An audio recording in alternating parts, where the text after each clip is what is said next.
আছে রাখো। ও একেবারে এত বড় কড়ার এক কড়া চিকেন হলো বলো, এতগুলো লোক খাবে?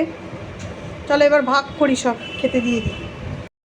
আজ দুপুরে দেখো চিকেন বানিয়েছি, আর একটু ঝোল ঝোল করে চিকেনটা করেছি। আজকে এই দিয়েই ভাত খাওয়া হবে। দেখো এর মধ্যে বাটা গরম মশলা দিয়েছি, আর বেশ অনেকটা 2 কিলো চিকেন আছে এর মধ্যে, কেননা সবাই খাবে ওই জন্য একটু বেশি পরিমাণেই করতে হয়েছে। চিকেনটা দেখো একটু রসা রসা করে করেছি, খুব বেশি পাতলা ঝোল করিনি, মোটামুটি ওই একটু রসা ভাব রেখেছি। আর সবাই খাবে তো ওই জন্য ভাতের সাথে একটু তো ঝোল করতেই হয়েছে। আর বাটা গরম মশলা এর মধ্যে দিয়েছি। মা বললো তুই সবাইকে আজকে খেতে দিবি, তো দেখো আজকে আমাকেই ভাগ করতে হবে। আর এটা একটা বড় কঠিন জিনিস, সব বাটি বাটি করে সব ভাগ করতে হবে।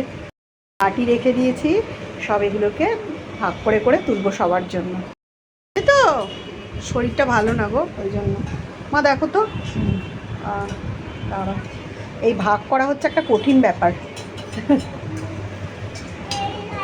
আর আমিও দেখো খাবার নিয়ে বসে পড়েছি। এই যে গরম গরম ভাত এসে গেছে, আর এই যে চিকেন। দেখি মাংসটা কেমন হলো।